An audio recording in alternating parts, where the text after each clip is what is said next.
He's the pastor of one of the Greater Paths Baptist Church. He's a big personality, and he's got a big venue to accommodate that big personality. Gets embroiled in a bit of a scandal and loses his congregation. And so he and his wife decide to hire a documentary film crew to sort of chart their ascendance back to prominence, or so he hopes. A teacher of mine in grad school always looked at acting as sort of controlled schizophrenia, and you get a chance to let out different aspects of your personality, different characters as they call for. I love the variety of it all. I love each sandbox I get to play in offers its own unique set of challenges. I just like to play. Adamma and Adamma are, if this was their first film, they fooled a lot of people, because I think they've done this about 3, 4, 5, 6, 50, 11 times before, and they just telling everybody this was their first time. They're phenomenal. Work with them in the heartbeat. It influenced it because I feel like I'm an insider, and I come from a place of love. I'm not trying to mock, I'm not trying to tear down. I'm trying to open up questions to say, like, in which ways could this institution evolve? So talented, so wonderful. I mean, he made it so easy. He's got a great other half. So that honestly, I think it gives us freedom to play, and we had a lot of fun.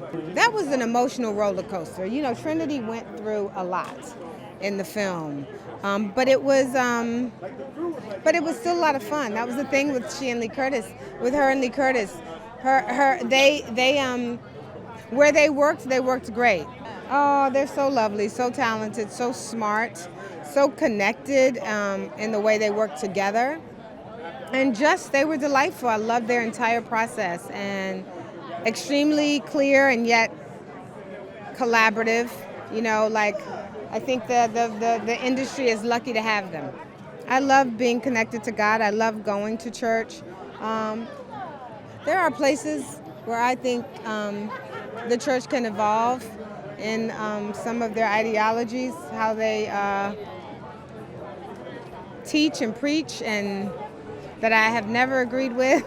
Not because I disagree, but because it doesn't feel right in my spirit when I think of God's compassion and love. And so I think that portion of the film is what really spoke to me as well. Our director-writer, Adamma, the risk that she was willing to take, and then ultimately working with Regina and Sterling, like that for me is almost like a notch in my belt, you know what I mean? And it's a big departure for me from my career. I've done a lot of dramas, a lot of very serious stuff, and this is like, a little bit of critique, you know, is obviously going to happen in a story like this, but I want them to be able to enjoy it. I think we have a lot of different depictions of the church, and they're all normally from like a very aspirational, you know, perfect lens, and I just think there's room for every kind of storytelling. I hope that people can make space for it.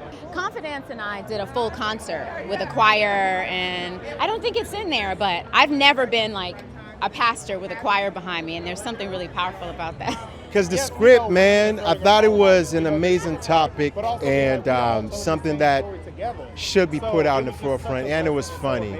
And I wanted to do some comedy. They were fun on camera and off camera. I mean, we had great laughs, our chemistry was there, and we just connected quickly, man. And I loved every bit of it. It felt like too short, though. I wanted it to go longer. They were doing something that was risky, of course, but he understood the material, and then we played around. And man, they played.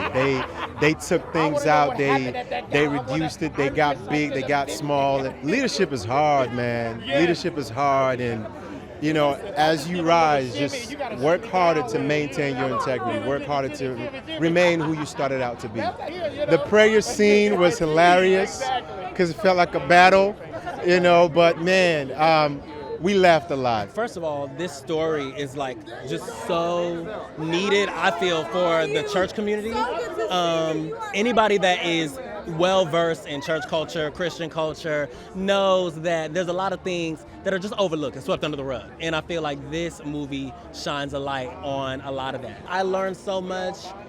Sterling is just a scene partner for the gods. I mean, I love him and his energy, and he's so grounded, but then he's also just so spontaneous and theatrical, and he's such a good improviser.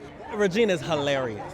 and she really feels like almost like a little second mom, because my mom is also a first lady, and I told her straight up, I said, my mom needs this movie. When she sees this, it's almost gonna trigger her how much she feels seen. So Adamma and Adana, like, they are visionaries, and they know exactly what they want. They know how to set the tone. They know how to communicate what they want for a scene, and I feel like their future is like so bright. I can't wait to see what they come up with after this. Well, first of all, Regina and Sterling, if you ever say their names, you want to be a part of what they're doing.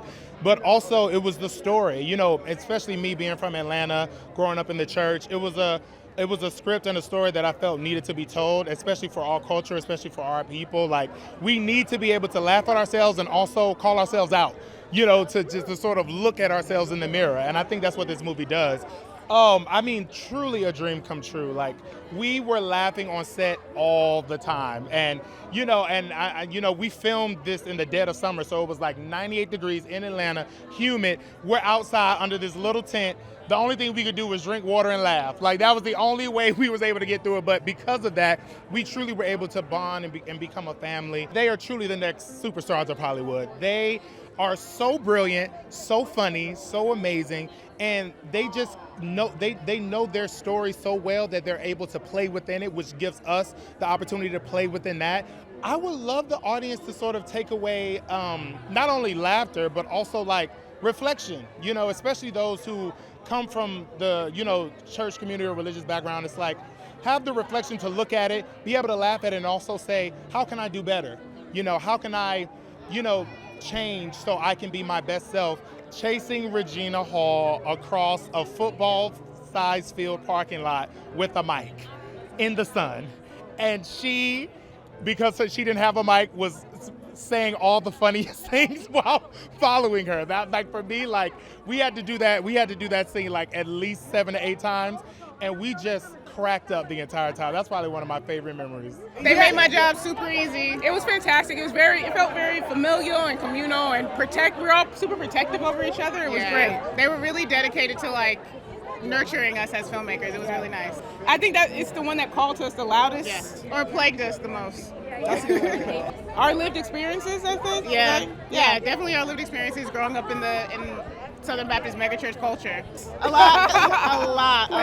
Plenty. What shouts out to mine first is Sterling singing along to Jasmine Sullivan while we were in between takes. Yeah. It was really important for me to highlight that this isn't just a critique. We were also showing the beauty and like the reverence for organized religion and for Christianity, because it's not just all one thing. I think it's just a short film. I just felt like the short film was such a really unique perspective and unique voice, and then those guys, the twins, the Ebo twins, Adamma and Adana, thought they were really special, really like their aspirations and ambitions had never really seen being attempted, so I was like, I really want to help. New perspectives, not fresh perspectives, fresh stories, going close to the bone.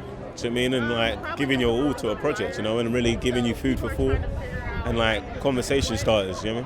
I just like telling stories, so however you do it, it's more collaborative. Acting's a bit, shut yourself off a little bit, but it's been really enjoyable. It's cool. I've got loads to learn from Jordan, you know.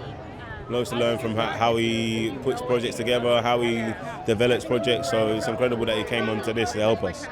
They're amazing. They're on it. They're clear. They know what they want, and they're ambitious, and they're open, you know, which is really important, and they're honest. I want them to want to take it, you know. I want them to look at their relationships and look at their lives and look at their relationships with themselves and with their inner selves, you know.